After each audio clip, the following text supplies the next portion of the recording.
네, 반갑습니다. 마르스 김동석의 리얼 주식입니다.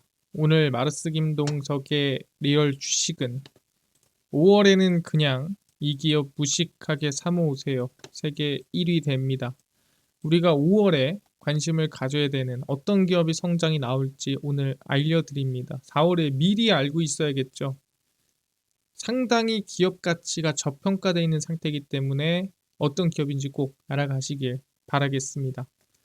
여러분들이 항상 댓글에 감사하다, 그 다음에 힘을 내라, 좋은 얘기 많이 해주셔서 너무 감사하고요. 앞으로도 많은 댓글 달아주시면 너무 감사할 것 같고, 제 감사한 마음에 최근에 좀 이슈가 되고 있는 AI 소프트웨어, 뭐 우주항공, 전기차 자율주행 시장 전망 관련주 자료집을 무료로 나눠드리고 있습니다.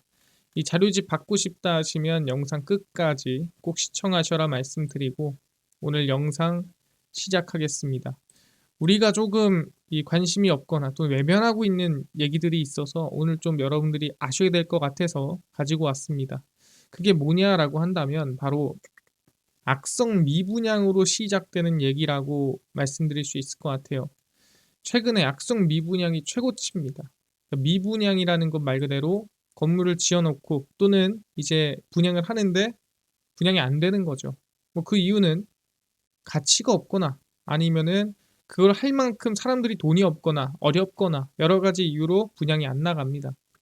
정부가 미분양 해소를 위해 여러 방안을 내놓고 있지만 악성 미분양 건수가 11년 만에 최대치를 기록하고 있습니다. 악성 미분양의 80.8% 대부분은 지방에서 발생한 것으로 지방 건설사를 중심으로 자금난을 버티지 못해 기업 회생을 신청하고 있습니다. 그러니까 분양이 돼야 그 돈을 받아서 은행에 대출 갚고 수익 내고 하는 건데 분양이 안 되니까 이자만 내다가 회사가 무너지기 직전이다 보니 기업 회생을 신청하는 거죠. 충청 지역 1위 건설사인 대흥건설이 서울회생법원에 기업회생 절차 신청을 준비 중이라고 공시했습니다. 의미가 있는 거죠. 지방에서도 1위를 하고 있는 건설사가 야 우리도 힘들어, 야 우리도 지금 죽을 것 같아 라고 외치고 있는 겁니다. 그래서 올해 들어서만 신동아건설, 그 다음에 삼부토건, 안간건설, 대우조선해양건설, 삼정기업, 벽산엔지니어링, 이화공영 등 법정관리를 신청했습니다. 다들 뭐예요? 돈이 없다는 소리죠. 다들 지금 파산 위기입니다 라는 거를 보여준 겁니다. 그래서 다들 이 미분양이 심하다 보니까 특히 지방부동산 중심으로 분양이 안 되다 보니까 어려운 상황이라고 얘기를 하고 있는 겁니다. 아, 그렇구나. 근데 이거에 대한 영향이 어디로 가죠? 당연히 돈을 빌려준 곳으로 가야겠죠. 돈을 빌려준 곳으로 갑니다. 악성 PF, 이게 뭐냐, 프로젝트 파이낸싱이라는 대출입니다. 들어봤을 거예요. 내가 이런 건물을 지으려고 하는데 돈 좀 빌려줘. 한 100억 필요한데 야, 돈 좀 빌려줘 하면서 이제 프로젝트를 가지고 가면은 은행이 돈을 빌려주는 거죠. 그러면은 이제 그 돈 가지고 막 건물을 막 지어서 아까 얘기한 대로 분양이 되면은 일정은 분양된 돈을 이 100억 정도에서 뭐 이자를 내고 돈 갚고요. 나머지 이제 분양이 되면은 그걸로 이득을 보는 구조인 거죠. 그래서 보통 PF 대출을 해주는데 아시겠지만 서울이나 정말 중요한 부동산 같은 경우에는 1금융권에서 해줍니다. 1금융이라면 우리가 뭐 흔히 알고 있는 뭐 국민은행, 우리은행. 근데 이제 이걸 지방으로 넘어가게 되면은 사실 1금융권에서는 야 굳이 그거를 내가 해줘야 돼? 그럼 이게 어디로 내려가요? 예, 밑으로 내려갑니다. 그래서 저축은행으로 내려온 거예요. 지방에 있는 건설이라든가 건축이. 그래서 부동산 프로젝트 파이낸싱 부실 여파가 경기 침체 등으로 인해서 수익성과 건전성에 타격을 입은 저축은행의 신용등급이 하락하고 있습니다. 그러니까 얘네들도 걔네들 돈을 갚아야 되지 않겠습니까? 근데 배째, 아 모르겠다 하고 그냥 기업회생 파산 신청 해버리는 기업이 늘어나다 보니까 얘네들도 어떻게 보면 부실 대출이 늘어나고 있는 상태인 거죠. 한국기업평가는 바로저축은행의 신용등급을 BBB에서 BBB 마이너스 하향 조정을 한 상태고요. 나이스 신용평가, 한국기업평가, 한국신용평가 등 국내 3대 신용평가사는 지난해 17곳의 신용등급을 내리거나 등급 전망을 낮췄습니다. 그러니까 앞으로 부실 대출이 더 늘어날 것 같다라는 곳에 등급을 낮췄겠죠. 신용등급 하락은 업황 악화와 부동산 PF 부실 문제에 따른 건전성 악화 등이 주 요인이다라고 이미 써 있습니다. 그러니까 핵심은 뭐냐면 미분양입니다. 지방 미분양이 터지면서 거기에 대출해준 저축은행이 같이 터지는 분위기라고 보시면 될 것 같아요. 아, 그렇구나. 좀 많이 위험하고 좀 그렇네요. 라고 할 수 있는데, 이 추가적으로 넘어가면은, 그래서 연체율이 지금 얼마나 되냐면 10%가 넘어가거나 10%쯤 됩니다. 사실 10%면 별거야 라고 누군가는 물어볼 수 있지만 10%면 정말 높은 겁니다. 그러니까 여기 이 수준에서 잘 관리를 하면 상관이 없어요. 근데 이 10%에서 더 올라가면은 그땐 정말 위험해질 수 있겠죠. 저축은행권 연체율이 10%에 육박하고 회수율은 정체되면서 자산 건전성 전반의 우려가 진행됩니다. 그러니까 10 법칙이라는 게 있습니다. 정확히 말하면 이 연체율이 10%가 넘어가고 고정이하 여신 비율이 10%가 넘어가면 이제 그때 금감원이 떠요. 왜? 위험하니까. 근데 지금 보면은 PF 대출을 포함한 기업 대출 연체율이 12.81%고 고정이하 여신, 그러니까 부실 채권의 비율이 10%가 넘어갔다라는 거는 금융감독원이 이미 떠서 이미 관리를 하고 있는 상황이라고 우리는 볼 수가 있습니다. 1분기 말 기준 등록된 전국 384개 부동산 프로젝트 파이낸싱 사업장 중 177개, 한 46%가 공매 절차에도 착수하지 못한 상태입니다. 그러니까 경공매가 나가야 돼요. 이거 만약에 돈 못 갚고 안 되면 경매라도 던져야 되지 않겠습니까? 공매라든가. 근데 이것도 안 던지고 있는 거예요. 어떻게 버티고 있습니다. 그래서 유예나 대출 만기 연장만 반복될 경우에, 그러니까 사실 이게 연장한다고 답이 나오는 게 아니잖아요. 시간 끝나고 지금 1년 만에 뭐가 해결될 게 아닌데 이게 연장만 계속 반복되면 언젠가 자본 건전성 악화가 한꺼번에 드러날 수 있다라는 우려가 있습니다. 뭐 당연한 얘기죠. 그래서 연체율이 늘어나고 있는 상태다라고 얘기를 하는 겁니다. 내가 아셔야 될 게, 제가 여러분들 겁줄라고 이러는 게 아니에요. 이걸 통해서 우리가 또 다시 한번 투자에 대한 가능성을 열어두고 얘기를 해보자는 거죠. 아, 그렇구나. 근데 이것뿐만이 아닙니다. 일단 경기 자체가 안 좋아요. 그래서 자영업자 같은 경우에도 사실 최근에 이 유튜브나 이런 거 보면은 뭐가 나옵니까? 뭐 자영업자로 내가 매출 1억, 뭐 자영업자로 매출 2억 뭐 이러면서 내가 자영업해서 뭐 월 얼마 법니다. 뭐 이런 영상들이 정말 많이 나옵니다. 근데 사실 그 말이 정말 말이 안 되거나 아니면 정말 극소수에 가까운 거예요. 대부분의 자영업자는 어렵거나 힘들거나 아니면 정말 먹고 살기 빡빡한 편이에요. 근데 정말 자영업자 하면 대박나요라는 영상들은 사실 믿으면 안 되는 영상이라고 보시면 될 것 같습니다. 물가, 고금리, 고환율 등 삼고 악재 속의 매출 부진으로 사업을 접는 자영업자들이 늘어나는 중입니다. 근데 그냥 늘어나는 게 아니에요. 21년 이후 노란우산 폐업 공제금을 받은 820개 폐업 소상공인의 창업 후 폐업까지가 3년 미만이라는 거죠. 그러니까 적어도 한 4, 5년 버티다가 망하는 게 아니라 1년, 2년, 3년 안에 다 폐업하더라 라고 얘기를 하는 거예요. 거의 절반 가까이입니다. 폐업의 가장 큰 이유가 뭐겠습니까? 잘 되는데 폐업하겠어요? 수익성 악화와 매출 부진이 86.7%입니다. 돈을 못 버니까 폐업을 하는 겁니다. 거의 대부분이. 그래서 개인 사정도 있겠지만 의미 없고요. 대부분이 보다 수익성 악화와 매출 부진입니다. 소비 부진이 이어지고 금융기관에 진 빚을 갚지 못하는 자영업자도 크게 늘어나고 있는 상황이에요. 그러니까 이게 이제 연체율이 넘어가고 있는 거예요. 어디로? 신용대출 연체율까지 이어지고 있는 상태입니다.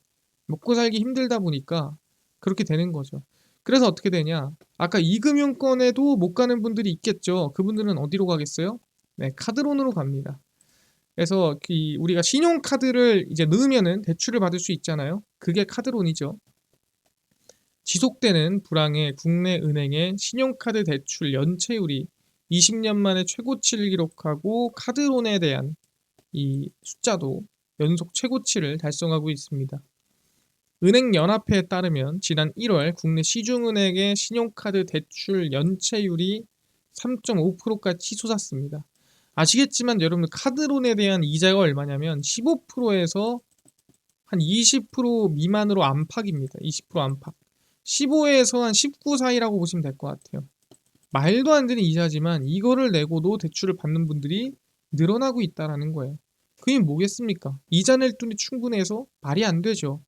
그만큼 돈이 급한 분들이 계속 생기고 있다는 뜻입니다. 그래서 2월 말 카드론 잔액은 42조 9,888억 원이고 역대 최대치였던 1월 말 잔액인 42조 7,309억 원보다 약 2,500억 원이 또 늘었습니다. 카드론을 쓰는 사람이 더 늘어나고 있다는 소리죠.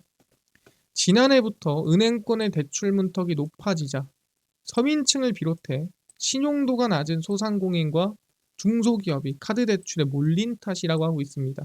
그럼 여기서 중요한 거, 왜 대출의 문턱이 높아졌을까?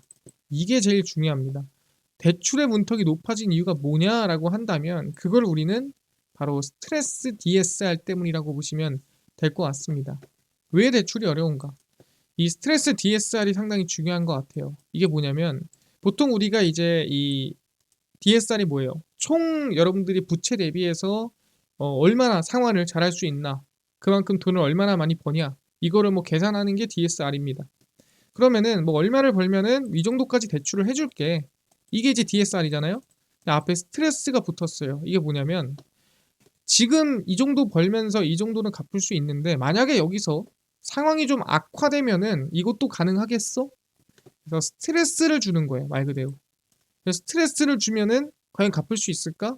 그래서 스트레스 금리가 더 들어갑니다. 이걸 우리는 스트레스 DSR이라고 불러요. 그래서 지금 이제 좀 더 건정성을 유지하기 위해서 스트레스 DSR 단계별 시행이 들어가고 있는 상태입니다. 언제부터? 2024년 2월부터 1단계, 2024년 9월 2단계, 그리고 3단계가 언제? 2025년 7월로 예정돼 있어요. 아직 시작은 안 했는데 7월에 들어갈 확률이 높겠죠. 그래서 이 단계를 보면은 1단계입니다.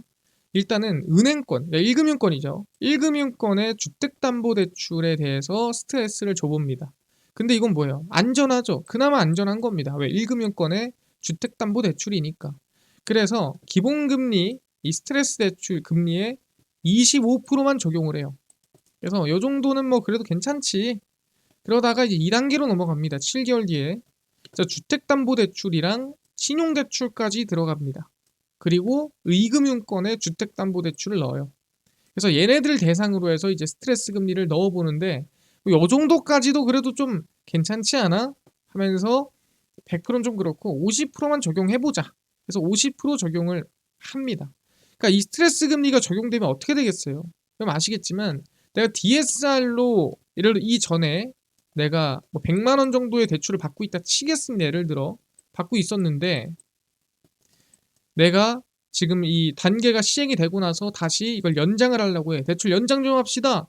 그러면 이 50% 적용을 해서 스트레스를 줘봅니다. 그래서 버틸 수 있으면 100만 원 주는 거 그대로. 만약에 얘가 그전 DSR이 최선이었다.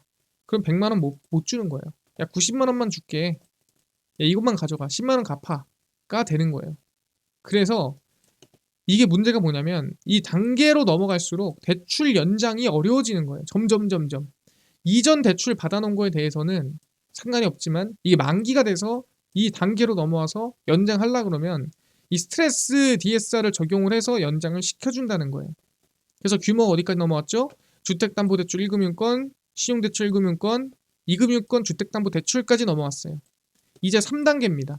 25년 7월이에요. 이제 이게 7월에 진행이 됩니다. 근데 이건 어디까지 들어가요? 주택담보대출, 신용대출, 기타대출, 1금융권. 오케이 이것까지. 근데 2금융권에 신용대출, 기타대출까지 들어갑니다. 이게 조금 위험하죠. 그래서 이건 뭐예요? 야 위험하니까 야 스트레스 100%까지 적용해라. 그래서 3단계부터는 스트레스 금리 100% 적용이 되고요. 그 다음에 2금융권에 신용대출, 기타대출까지 다 넣어버립니다. 그럼 뭐예요? 사실 여기까지도 괜찮아요. 여기 연장해라? 연장할 수 있어요. 제가 봤을 때. 여기 문제 없습니다. 문제는 어디서 생겨요? 2금융권의 신용대출, 기타대출 얘네들이 과연 만기가 되고 3단계 지나가서 연장할게요. 그럼 연장이 될까요? 쉽지 않을 확률이 높아요. 왜? 기본 스트레스 금리에 100%를 적용을 했기 때문에 기존에 여러분들이 받았던 기존의 DSR로 받았던 대출보다 빡빡해질 수밖에 없는 거예요. 그럼 100만 원 받던 거 80만 원이나 90만 원밖에 못 받는 거예요. 근데 이분들이 갚을 돈이 없다. 그러면은 문제가 생기는 거죠. 그래서 저는 얘기하는 게 점점 대출이 어려워진 이유가 이것 때문이라고 보시면 될 것 같습니다. 그렇구나. 근데 실제 보면은 새마을금고도 위험해지고 있는 상황입니다. 그래서 이 분위기가 슬슬 뭐가 나오죠. 전국 새마을금고가 1276곳인데 약 772곳이 적자 쓰나미에 휩쓸렸습니다. 경기 침체나 아까 얘기한 PF 부실 처리가 지연되면서 약 1년에 한 341곳이 적자고 넘어갔고 망한 데도 있어요. 그리고 새마을금고 전체 순손실 규모는 1조 7,382억 원으로 한 2조쯤 됩니다. 1963년 이후 역대 최악의 실적이고요. 부동산 경기 악화, PF 매각, 여러 가지 문제 때문에 흔들렸다라 보시면 돼요. 그럼 이런 상황이 우리가 걱정할 게 뭡니까? 경제 위기인가요? 아닙니다. 이런 상황에 우리가 관심 가져야 될 건 뭐냐면 이럴수록 뭐가 많아져요? 네, 신용평가할 일이 많아져요. 기업평가할 일이 많아집니다. 그러면은 그 관련한 기업을 찾아야겠죠. 신용평가하고 채권 추심하고 신용 확인하고 그런 기업에 우리는 관심 갖기 시작해야 돼요. 왜? 스트레스 DSR이 7월부터 시작이니까 지금부터 우리는 관심을 갖고 있어야 됩니다. 그게 어딥니까? 바로 신용평가 기업이 호황될 가능성이 높다. 전 나이스 평가 정보를 얘기하겠습니다.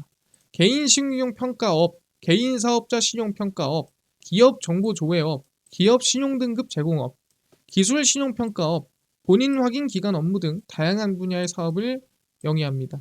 그래서 뭐 디지털 마케팅 사업이나 마이데이터 서비스나 대안정보 기반 신용평가 서비스 고도화나 그래서 새로운 이 사업을 늘리고 있는 상태고요. 아까 얘기한 대로 가장 기본적인 신용평가 관련돼서 수혜를 볼 만한 기업 중 하나다라고 보시면 될 것 같습니다. 그래서 빅테크나 각종 금융, 비금융사와 협업을 확대하고 성장이 좀 기대가 되는 부분이고요. 제일 중요한 건 얘네들은 밸류업도 준비하고 있습니다. 그래서 밸류업 계획을 이번에 발표를 하고 2027년 매출 영업 목표를 제시를 했습니다. 그래서 매출은 6,900억, 영업이익은 1,100억 목표를 하고 있는 상태고 이거를 초과 달성하겠다는 얘기입니다. 그래서 연평균 10% 가까이씩 성장을 해보자라는 거고요. 배당 같은 경우에도 전기 대비 5%를 확대하고 연결 배당 성향을 35% 이상으로 제시하고 매년 자사주도 매입할게 하면서 사실 밸류업에 가장 적합한 이 전략을 제시하고 있는 상태입니다. 그래서 나이스 평가 정보는 2027년까지 지배구조 핵심 지표 준수율을 73% 달성해서 건전성을 가지고 달리겠다라고 하는 거죠. 그래서 실적 전망을 보면은 지금 2026년도까지 6,120억인데 어쨌든 현재 매출액은 5,220억, 영업이익은 800억입니다. 근데 25년도 5,700억, 영업이익 940억. 근데 지금 가치로 평가하더라도 저는 기업 가치가 꽤나 저평가되어 있다고 얘기를 합니다. 지금도 주가가 낮아요. 지금 2024년 실적으로 보더라도. 그래서 여러분들은 관심을 좀 가져야 된다라고 저는 생각을 합니다. 그래서 나이스 평가 정보는 앞으로 계속 좀 할 일이 많아질 것이다 라고 보고 있습니다. 그래서 여러분들은 나이스 평가 정보 관심을 가지시면 좋을 것 같고요. 아마 앞으로 이 7월이 이전부터 이후까지 저는 신용평가를 할 일이 정말 많아질 겁니다. 그럼 거기에 수혜를 볼 기업이라고 보고 있고요. 지금부터, 그러니까 5월부터 여러분들 관심을 가져야 지금 저평가 구간에 관심을 둘 수 있다 얘기하는 거예요. 이미 다 올라간 상태에서 고평가에 관심 가질 필요 없고 현재는 저평가 구간이다 말씀을 드리겠습니다. 나이스 평가 정보 말씀드리고요. 이해가 됐습니다. 아까 전에 AI 소프트웨어, 그 다음에 뭐 우주항공, 그 다음에 전기차, 자율주행, 뭐 시장 전망이라든가 관련주 저희가 다 정리한 이 자료집을 100% 무료로 나눠준다고 했는데 혹시 이거 어디서 받을 수 있나요? 또는 당일 급등이 예상되는 단타 종목을 매일 무료로 나눠주시고 장 시작 전에 급등이 예상되는 뉴스라든가 시황을 무료로 나눠주시고 테마주라든가 매매법 강의를 무료로 나눠주세요 하시는 분들이 있어서 김동석 대표가 100% 무료로 나눠드리고 있습니다. 어디서? 바로 김동석의 리얼 주식 연구소라는 100% 무료 어플이고요. 이 어플은 내가 아이폰을 씁니다. 앱스토어에서 무료로 설치 가능하고요. 갤럭시를 씁니다. 구글 플레이, 플레이스토어에서 무료로 설치 가능합니다. 설치를 하고 나면은 전화번호 같은 거 적어야 되나요? 아무것도 안 적으셔도 되고요. 개인정보 적을 데도 없습니다. 아니, 이메일 적어야 되잖아요. 개인 식별용입니다. 그거 쓸 데도 없어요. 아무데도. 그냥 개인정보 아무것도 필요 없고요. 무료로 들어오시면 됩니다. 자, 앱스토어, 구글 플레이, 플레이스토어 접속하시고 김동석의 리얼 주식 연구소라 검색하시면 이렇게 어플이 화면에 뜨게 됩니다. 그래서 100% 무료로 설치 가능하니까요. 꼭꼭꼭 설치를 하셔라 말씀을 드립니다. 설치하고 나면은 아까 전에 말씀드린 대로 어플이 화면에 뜨게 되고요.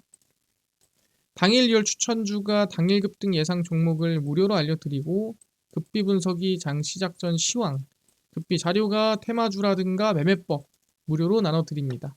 그 리얼 추천주 누르시면은 아까 얘기한 AI 소프트웨어, 우주항공, 전기차 자율주행, 자료집 무료로 제가 드리고 있습니다. 리얼 추천주 누르시고 들어가시면은 저희가 여기 트럼프 정책 독점 수혜 리포트 해가지고 무료로 전부 다 올려놨습니다. 누르고 들어가시면 맨 밑에 저희가 AI 소프트웨어, 우주항공, AI 반도체, 로봇 자율주행, 전기차 자율주행, 테슬라 다 무료로 나눠드립니다. 믿져야 본전이에요. 무료니까요. 전부 다 얻어가시고 뿐만 아니라 리얼 추천주에서는 4월 23일, 20일, 21일, 18일, 17일 추천주 무료로 나눠드리고 있고요. 저희 급비 분석은 장 시작 전 시황입니다. 해외 증시부터 국내 이슈까지 저희가 장전에 다 무료로 정리를 해드리고요. 급비 자료는 당일 있었던 이슈나 관련주를 무료로 정리를 해드립니다. 그래서 김동석의 리얼 주식 연구소 제가 평생 100% 무료로 운영하는 어플입니다. 무료니까요. 종목 시황 테마주 강의 다 얻어가시고 뿐만 아니라 저희 마르스 김동석의 리얼 주식 유튜브 여러분들의 사랑으로 커갑니다. 그럼 댓글 하나하나 다 제가 읽고 있고요. 너무 감사합니다. 앞으로도 많은 관심 계속 부탁드리고요. 우리 구독자 20만 명 향해 달려가니까 유튜브 구독, 영상 좋아요 부탁드리면서 오늘 마감하고 다음번에 더 좋은 영상으로 찾아뵙도록 하겠습니다. 감사합니다.